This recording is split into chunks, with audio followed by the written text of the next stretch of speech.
Good evening, everybody. Good evening. Good evening. Welcome to the Real Money Coach Show here live on Facebook, YouTube, LinkedIn, and Instagram. And as you saw on the screen, come on and put in the chat where you're watching from. We're going to have a very important conversation tonight.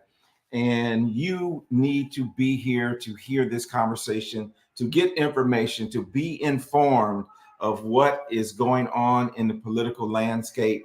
Uh, I just want to just thank everyone for last week. We had such a wonderful engagement.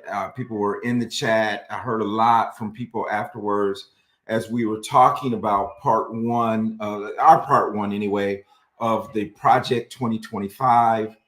And we're going to continue that conversation tonight. We're going to continue that conversation for the next 6 weeks because we want to inform you, the voters, our viewers, of what is at stake in this election. And as you know, right now, the Democratic National Convention is going on. Thank you, Timothy Day, for being here from Durham. Thank you, Kimberly McGuinn, for being here from Charlotte, the greater Charlotte area, and specifically from my Mount Carmel Baptist Church family. We got a member with us tonight. We're going to have a great time and we're going to enjoy. But I really, and again, I wanted to just express a little bit of why I decided to do this, is that I wanted to do my part in this political process, not to necessarily sway people one way or the other, but just to inform you. Marguerite Lee, Reverend Marguerite Lee, thank you for being here. Because in this Project 2025 that was done by the Heritage Foundation, it is what they call the presidential transition plan. So, you know, we really want to be on top of that. Alfred Wright, thank you for being here from Houston, Texas as well. And so we want to just inform you all so that you know what's in it. And we know that if those who are a proponent of this get elected, what that could mean. And again, we want to talk about the ticket from not just the top at the federal level, the presidential campaign, but all the way down to our local, even city government. I would say even to your PTA. You better understand who you're voting to be on the PTA at your school. So we want to do all that and in everything in between. So without any further ado, I'm going to bring on my co-host, Mrs. Michelle Mitchell, and see how Michelle's doing. Michelle, how you doing? I'm good, Tony. How you doing? I'm excited. I'm really excited about this whole series that we're doing. Um, and I'm learning a lot in preparation for it.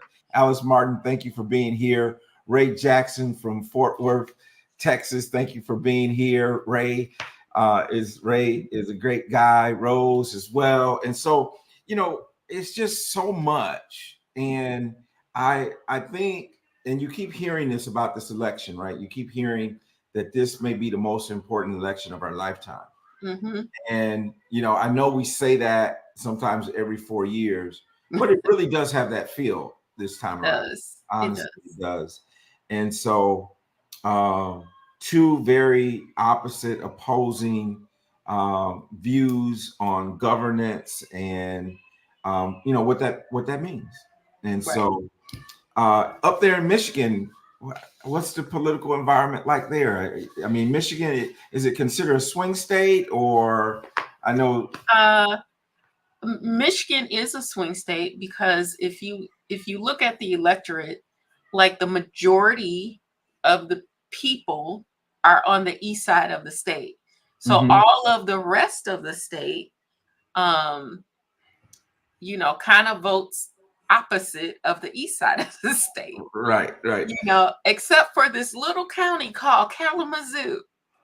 This little That county. is very, very blue. Well, I would think that we probably have two spots where you may have that. Maybe Kalamazoo and Grand Rapids on the Well, other end. think about Grand Grand Rapids Rapids. is pretty red. Think about Grand Rapids and who came from Grand Rapids.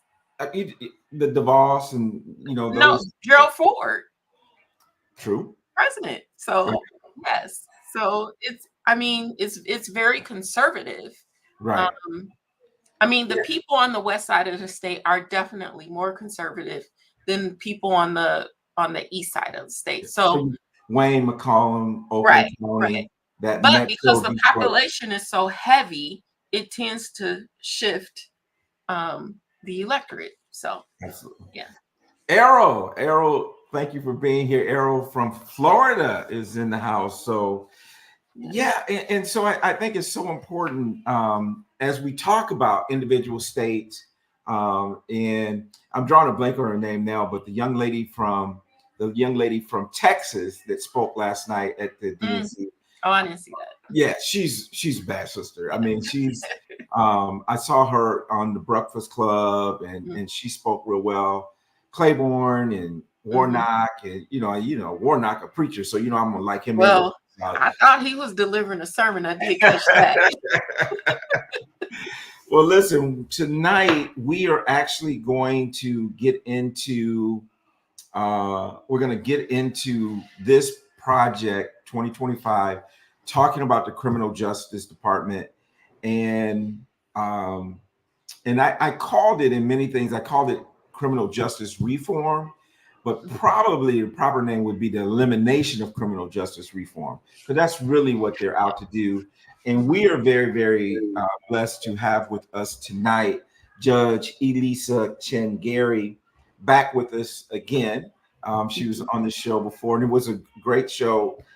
She goes to our church, wonderful person. So looking forward to having a great conversation surrounding criminal justice and the impact that it may have on marginalized communities, primarily talking about the Hispanic community and also African American community. So Right. what we're going to do is we're going to roll to a quick commercial or two, and then we come back.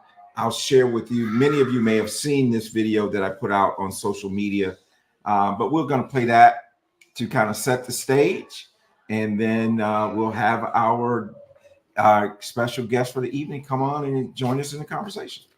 So Dante, we're in your hands. Let's roll.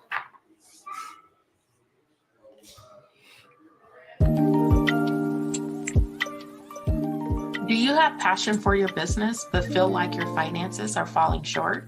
Running a business takes more than a great idea. It takes a solid financial plan. Mitchell Consulting can help you turn your passion into profit with their financial advisory services. Get the financial guidance your business needs. Contact Mitchell Consulting to learn more about their passion to profit capabilities.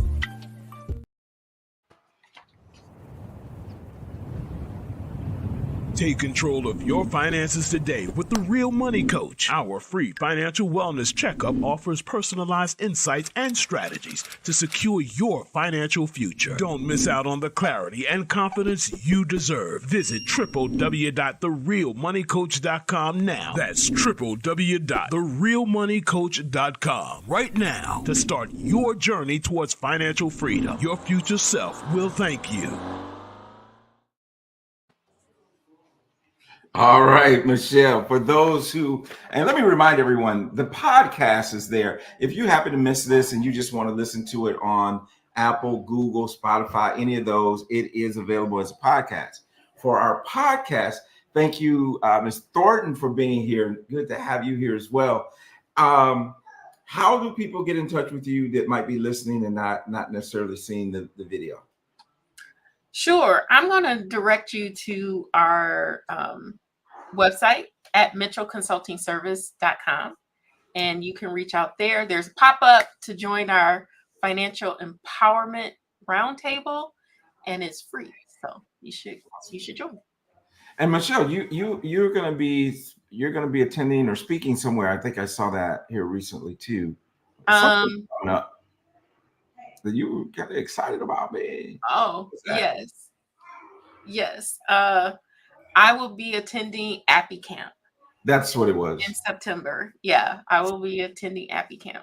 Now, what is Abicant? I'm not familiar. So Appy Camp is for accountants who are emerging in the educational space, or Okay. the writing, the training, things like that.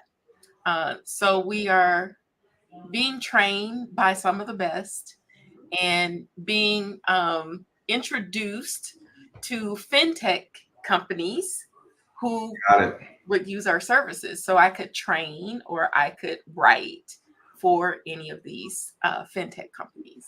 Well, awesome. Congratulations on that. And for those of you who do not know, you can simply go to therealmoneycoach.com, and that's where you can connect with me. You can schedule an appointment with me. And I really do want to encourage you to take the free financial wellness checkup. Find out where you are in your finances. And, you know, it's kind of one of those things we got to look under the hood to kind of see what's going on and do some directions there. I have a couple different speaking engagements coming up where I'll be presenting, and they're all ladies groups, right? So there's the professional ladies of upstate for South Carolina. Then there's a Mary Kay group in Fayetteville. Right. And then there's also another ladies group here in Charlotte in a couple of weeks that I'll be moderating. I want to go to the Mary Kay group, one. I told you, just come on. It's nothing but a plane ride. Come on, you can go. And two, Kim Jacobs from the Power Networking Conference, I was on her show yesterday. Oh, were you? Okay, awesome. I was on her show yesterday. So I think we should have her on the show. Yep, we definitely should do that. Reach out to her, let her know that we want to bring her on the Real Money Coach show. Cool. So listen, we're going to get into our topic this evening. So what I think we'll do is, why don't we go ahead and bring our guest, our special guest on. Again, it is Judge Elisa Chinn-Gary. She's the Mecklenburg County clerk, superior clerk, okay, and judge of probate. I think I got it right. But I'll put it this way.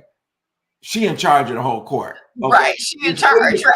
Put it that way, right? She, like you know, it's like here and then down. So right, very powerful position, very big heart. So without any further delay, let's bring on Judge Elisa with us. There she is. Great evening, everyone. welcome back. It is phenomenal to be here. Yeah, it's great to have you back. It's great to have you back. We love when guests come back and when you share as much and as rich of conversation we had before. When I thought about this topic of the criminal justice reform, some of the things that's in Project 2025, and I think I did mention this in some emails and stuff that I put out. This is actually chapter 17 of that 900-page document, started on page about 541. So if anyone wants to go back and actually look at it, you're welcome to do that. But I did put out just a really short, brief promotional video, and I think we're going to show that now, and then we'll come back and start to dissect it a little bit.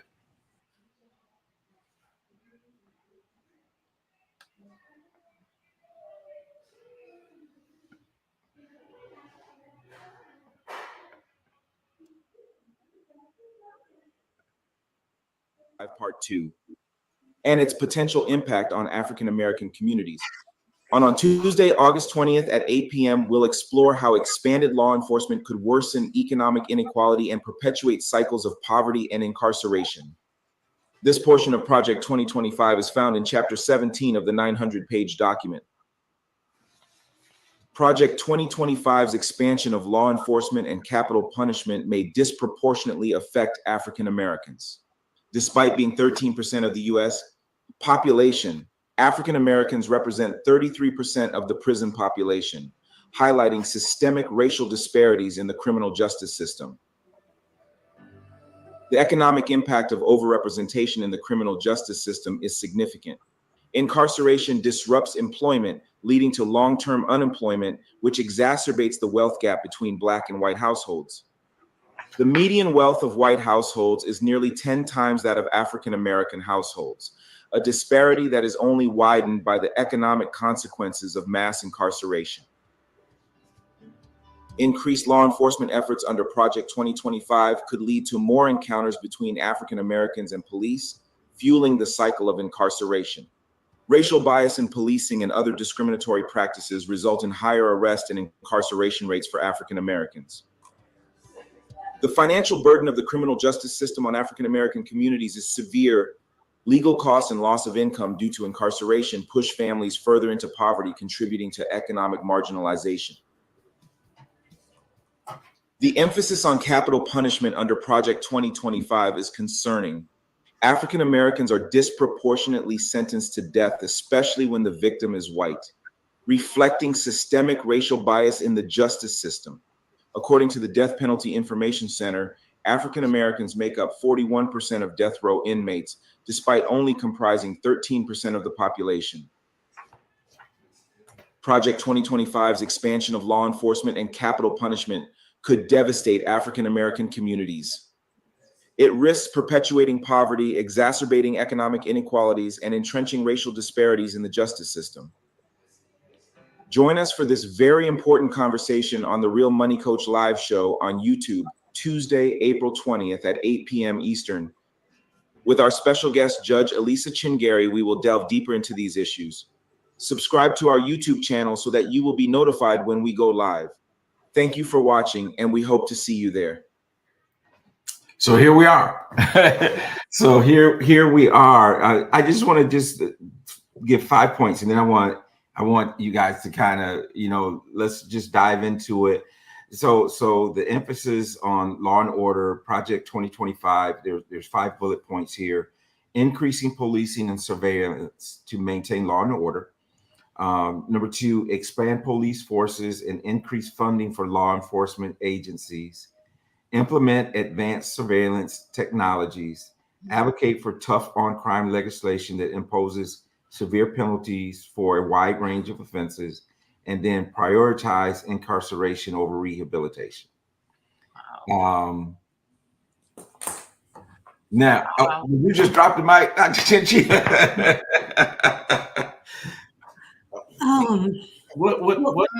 What's your thoughts on this? Well, I want to start by, again, thanking you for having me this evening to share in conversation about this important topic. Thank you for bringing all of the intricacies of Project 2025 to the fore, because 900 some odd pages, it is difficult to read the fine print of this plan. You know that Willie Lynch had a plan. How to create a slave, and Hitler had a plan about how to create a nation that was superior and rid the country of Jewish people.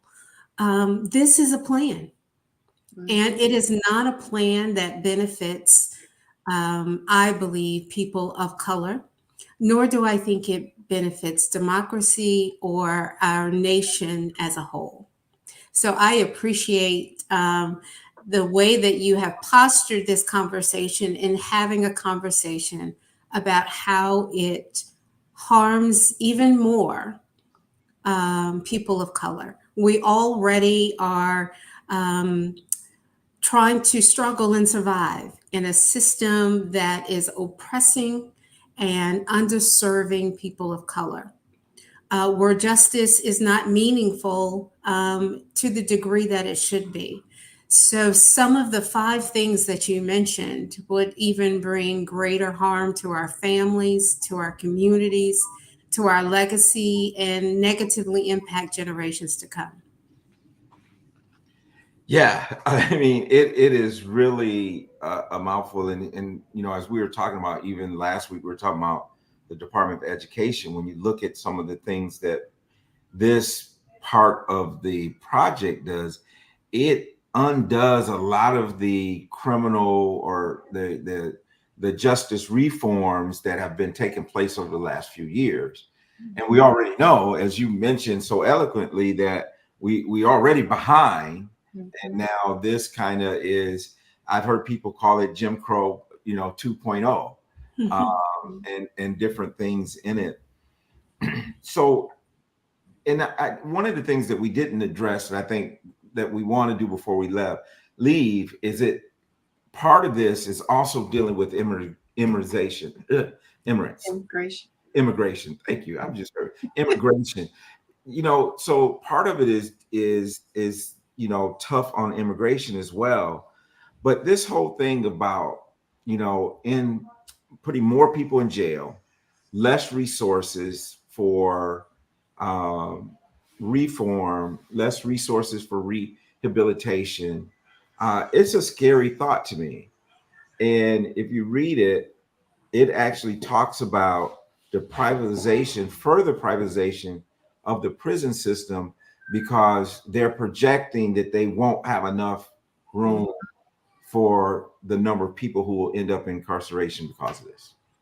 Yeah. Well, it's easy to see how our population of incarcerated people would exponentially grow if any of the strategies that are listed were to be brought to fruition.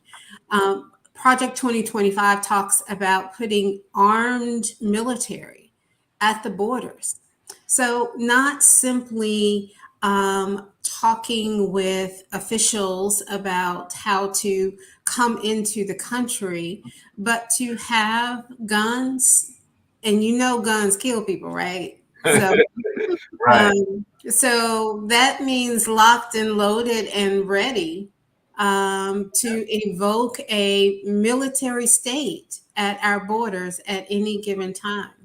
But it doesn't just, and it's funny, it talks about borders, but we have people who come into this country lots of different ways, right? Some come in under a legal premise and then simply stay after their visas have expired. Where is the loaded gun for those folks? Not that I'm advocating for that. I'm just pointing out that there is a difference. And subliminally, the message is those that are crossing the border from our Mexican communities are the ones that are dangerous criminals. I believe that we have heard that in the propaganda. It is even written in Project 25 that these are dangerous folks entering the border. We have seen children be locked up. We have seen women be locked up. We have seen them actually in pens. If you have a vivid recollection of folks coming over a few years back. So we have seen what devastating immigration policies can look like. And Project 2025 simply puts us back there. Well, it's like, and Michelle, I don't know if you see it a lot there, but what I see all the time on the news is we demonize immigrants. It's like this constant thing. And last I knew, the only people that were here before were Native Americans. I mean, we all are descendants of immigrants. Now, many have come willingly. Some came by force, right? And so, but we all came from, most of the people in this country came from somewhere. You trace it back. It was not, Native Americans were the only ones that were here prior. So that is a concern. The other thing that's a concern for me too is this emphasis on capital punishment. It seems to be a push in here for capital punishment. And like I said, it's like 41% of all death row inmates are African Americans. And that's a large portion. Any insights on that, Judge? I was not surprised, but nevertheless disheartened in Project 2025, where it actually calls for the elimination of the 44 people who are now on a federal death row. The print should have said, come on, let's get on with it. How long are we going to let them sit there? It was just that obvious. And while there may be 44 federal people on death row across this nation, there are thousands. Mhm. And we have had a moratorium on the death penalty in many of our states. And that's not because we had a change of heart. That is because we had evidence exonerating so many people on death row that it was clear to anyone with a conscience that our justice system was getting it wrong. Mm. And so, without a review, Project 2025 literally calls for 44 people being executed. Right. Wow. That, I mean, and that's, it's there in the writing.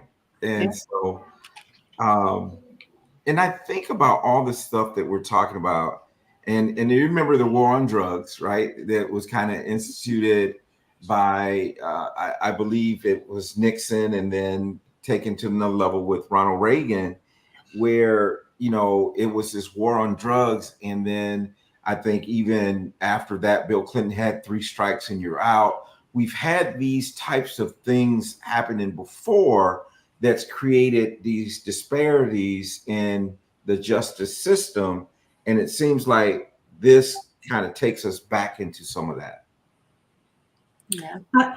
I would agree. It takes us back, and it inflates it even further, probably further than we could imagine. It Project 2025 talks about even putting local district attorneys who are responsible for prosecuting crimes under scrutiny, trying to challenge their individual community decision making. So there is also this conversation about doing away with decrees that the Department of Justice has put in place to raise the standard of performance in law enforcement all across this country. There have been decrees in Baltimore, in Missouri. I happen to know we've had at least 1 or 2 here in Charlotte. So there have been agreements that law enforcement has made to improve the standard of their training and of their performance out in the field. Project 2025 says we don't need that. Mm. We don't need decrees that improve the standard of law enforcement. And you have to say, well, who does that hurt? I think you said that at the top of the show, that hurts us the most. And it's just like it's this erosion of trust. Mhm. And one of the things that maybe, Michelle, you can lean on this too, is one of the things that I think that people misconstrue is when we start talking about criminal justice reform, we're not talking anti-policing. We're not talking anti-law enforcement, but we just want fair and equal treatment under the law. Mhm. I agree. Fair and equal. Fair and equal, right? Mhm. And then the economic impact Mhm. of the folks who are incarcerated, and when they get out, being the unemployment rate among formerly incarcerated people is 5 times that of the normal population. Yes. And and I understand, there's there's consequences for breaking the law. There's Mhm. consequences for doing those things, but how do we give people a second chance? How do we Yeah. express that grace that God has so given us to others, so that they can come back and not find themselves struggling, and then end up as a repeat offender? Yeah. So there's a lot of dynamics to this Yeah. thing. That's the biggest thing I saw in this part of the plan, is that there's no space for rehabilitation. We're not going to put any dollars towards it. Mm-hmm. So if, let's just say, a young person, made a mistake, and they ended up incarcerated. There's no way for them to rehabilitate their life, even if they've come to the realization that they were wrong and they want to fix it. Mm. There's no help for them. Yeah. I would say there's no help and there's no mercy. Yeah, and there's no mercy. Yeah. There's absolutely no mercy. Who puts forth a plan for justice without extending any opportunity for mercy? Mm-hmm. The plan also talks about having governmental employees that are handpicked. Yes. You know, same political alliance, one could argue, same principles and values that have been demonstrated as loyal to the principles of Project 2025. It talks about governmental employees who are now protected under a couple of different acts, losing those protections, and that they would be able to be terminated and replaced at the wink of an eye. And we saw that all throughout the Trump administration. It was hard to keep up with who the cabinet was because it kept changing hands. And we could see in the media that it was changing hands because they refused to go along. They had a different idea. So there is quite a groupthink that is being implemented in Project 2025. Don't have a mind of your own. You got to follow the program, follow the project, right? So, yeah, very, very interesting, very scary. Mm-hmm.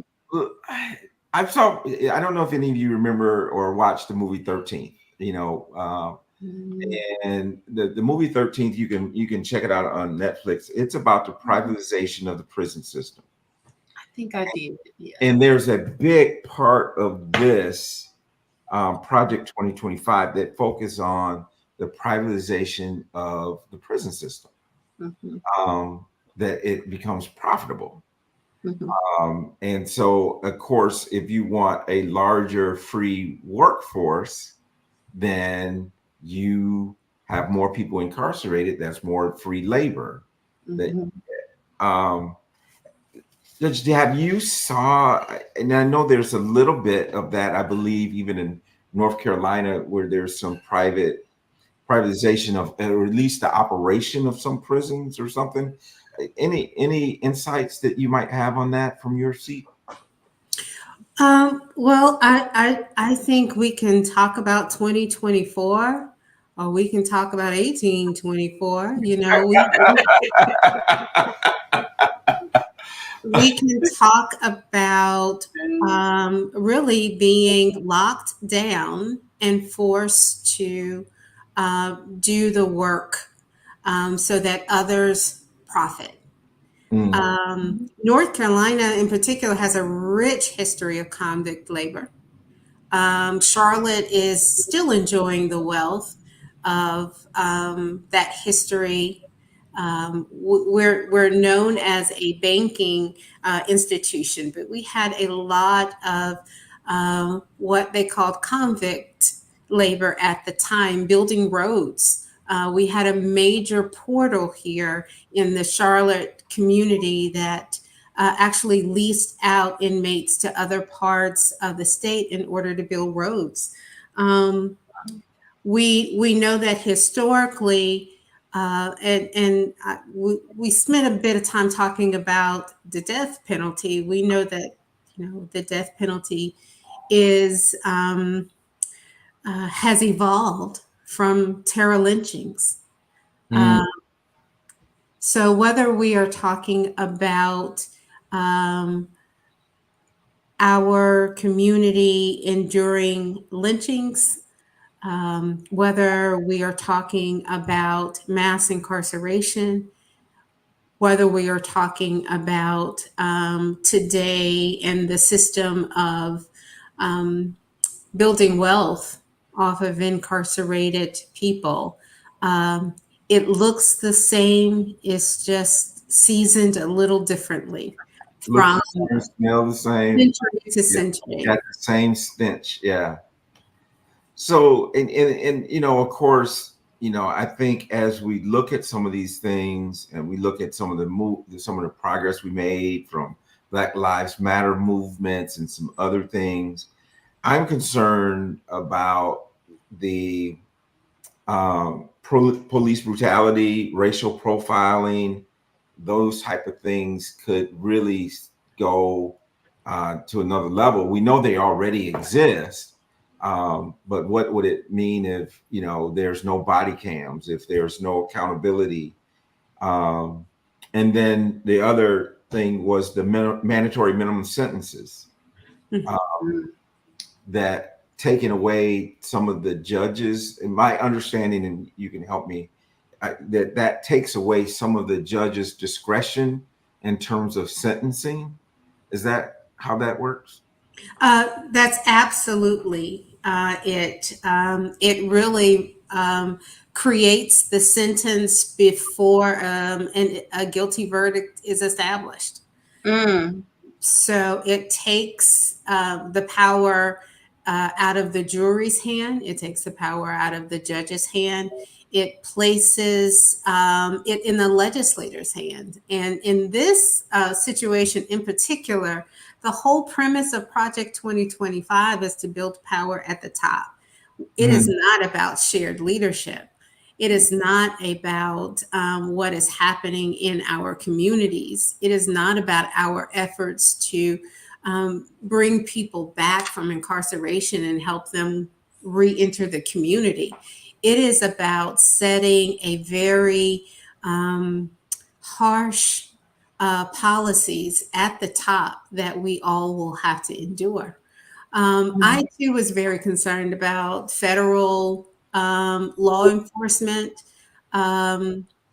being engaged in local communities. Project 2025 says that they should not be concentrated in DC. They should be dispersed in the field all across this nation. And I run into the sheriffs, our local deputies, our police departments from Charlotte to Pineville to Davison. I very seldom run into a federal marshal with a gun and a badge. Imagine that at every corner. Imagine those folks patrolling our neighborhood. What a different tone that would bring to have federal marshals in our neighborhoods and in our schools at another level. It would really change our country. And I think somewhere in the premise of Project 2025, like that first mandatory preamble, they said that it is not about making minor changes. Major. The goal is to make swooping changes to how this nation is governed. And I also want to say that I am hopeful that it will not come to fruition. I do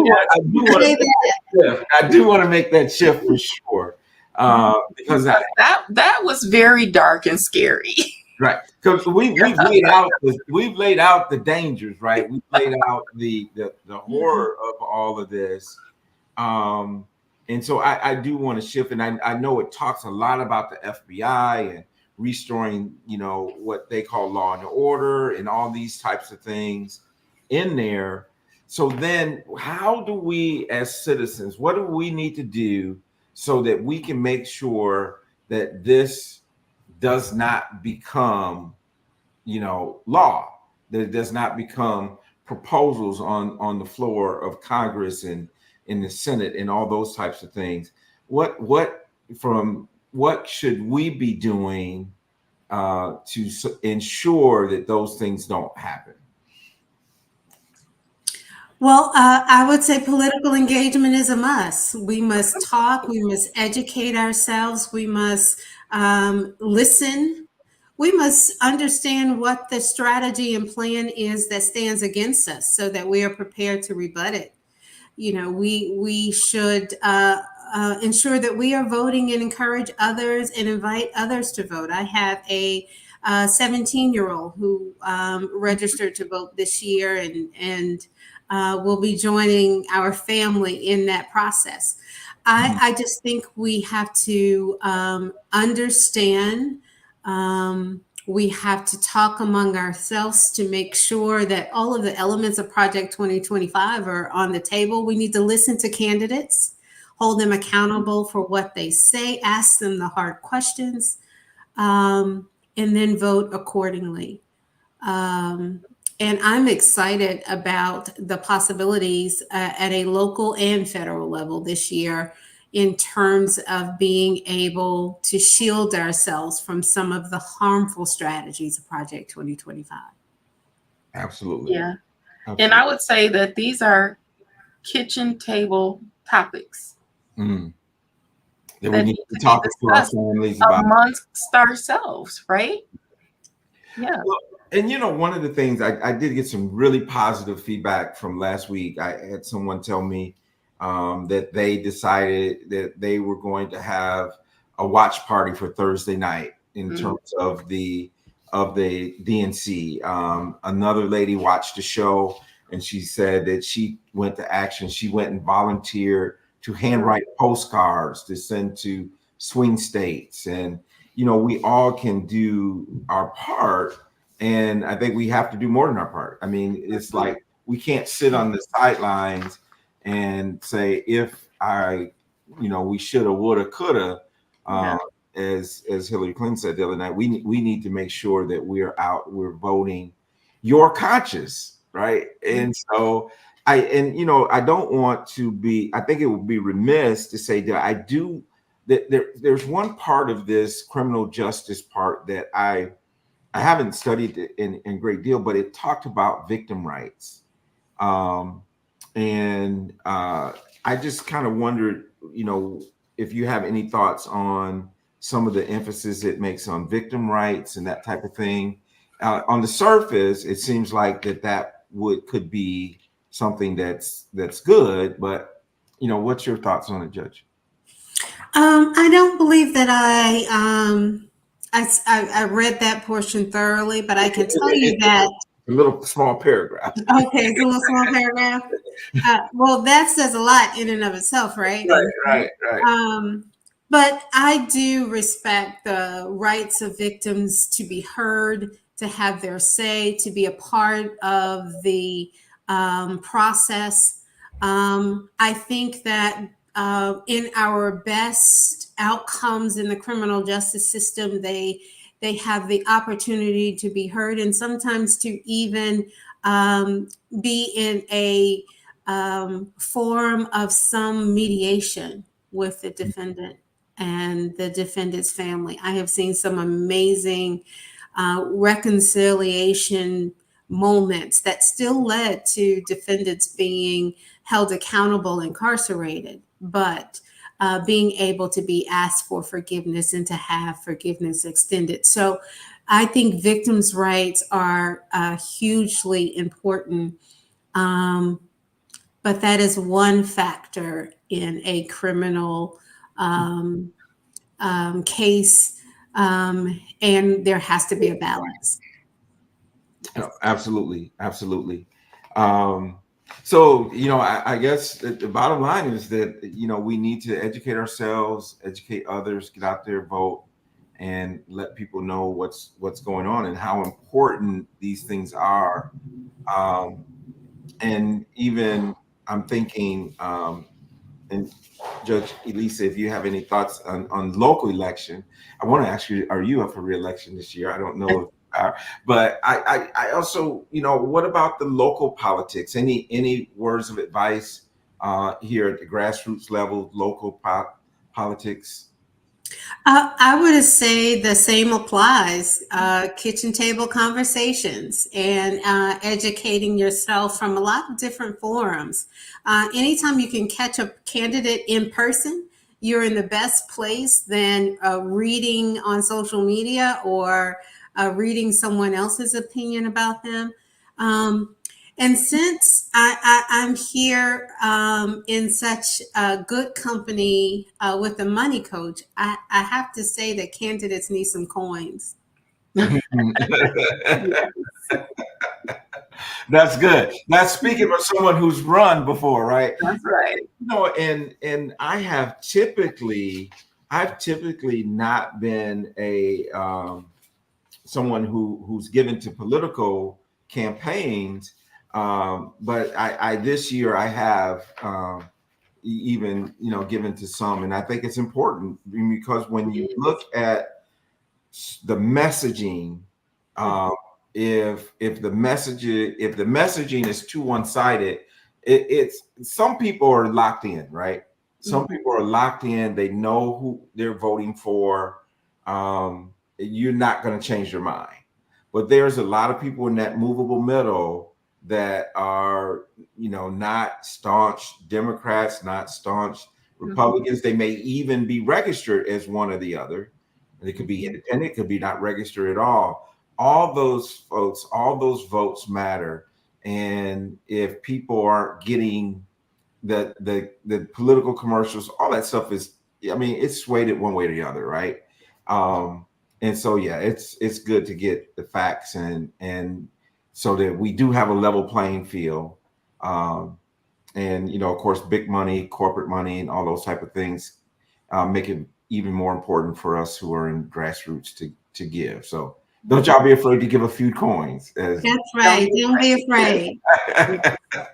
At the end of the day, we hope that votes are counted and not coins. Right. But they both have value in an election cycle. Yep. So, and find a way to volunteer if that's registering people to vote. And I think that's important. I think the just the more people come out and express their opinion, their thoughts through their vote, and I heard someone say, when you get in that booth, vote your conscience. That may not be your party, right? But vote your conscience in the candidates that represent you and your community and your family.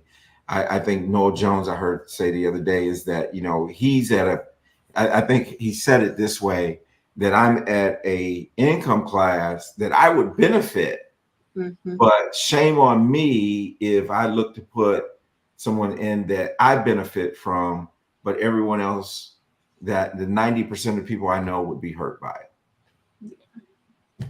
So, well, great conversation, right? Yeah. It's a lot to unpack. Next week, there you go. Love that, Dante. Hey, vote, put your vote in there. And so next week, we're going to be talking a little bit about the taxes and the Department of Revenue and some things that are proposed there. So, Judge Elisa, thank you again for joining and being a part of the conversation. It's always great to have you. All right. Oh, we got a question here. How should we go about getting churches involved and educating the people of what's coming and how we need to respond? I got something to say about that. So gather people together and play the Real Money Coach show. Like, that's all you need to do. I love that plug, Michelle. I love that. So have a real money coach watch party, right? That's right. And one of the things is, like, I'm doing these articles, I am doing these articles, and it's like, man, what should I do? I'm doing them mainly for our benefit and our guest benefit. But what should we do with that? Should we send that out? Should we publish it somewhere so that people know some of the highlights? But I think this has each very just shared legitimate question. Yeah. So, and oftentimes, now this is one of the difference between what I see north versus south. I think that the churches in the South, from what I've seen, are much more engaged in the political process than churches in the North. I think in the North, we tend to be a little bit more careful about not talking about politics from the church. We leave politics outside the church doors. Outside the church. Yes. But we got to minister to the whole person. That's I mean, it's we got to, you live outside of those 2 hours on Sunday morning. Mm-hmm. So we have to administer. So I do think that, and I think that even, when we were going to school up north, Michelle, I mean, I can remember, and it seems crazy, but I remember, we were part of the National Association of Black Accountants, and I remember them telling us not to put that on our resume. Yeah, I remember them telling us that. Yeah. Don't put that on your resume. Yeah. And I'm like, but that's part of me. When I sit down for the interview, they gonna know. Exactly. When I sit down, they gonna figure it out that, and so but I think we do have a lot of biases and prejudices against anyone who doesn't look like us, right? Mm-hmm. And I think it's a shame, and I think we need to work hard to rid ourselves, our country, of those type of biases. But that's by and by, we'll see that. Yeah. Well, that's what we're working toward, one election at a time. So, one election at a time. One election at a time, one office at a time, and organizing communities and states at a time. So I am very optimistic, as I said before, and I want us all to keep the faith. Yep. There are good things ahead, despite what the fine print of Project 2025 says. I am covered and in God's hands. And I know that many of your listeners feel that same sense of faith. So we are going to be good, and we know the assignment. Know the assignment. Yes. All things work to the good. That's right. Them that love the Lord, to call according to his purpose. And so we're going to be all right, because we got God. God can work through. If we've come through I think about what people have been through, our people, God's people. I mean, we've been through it, right?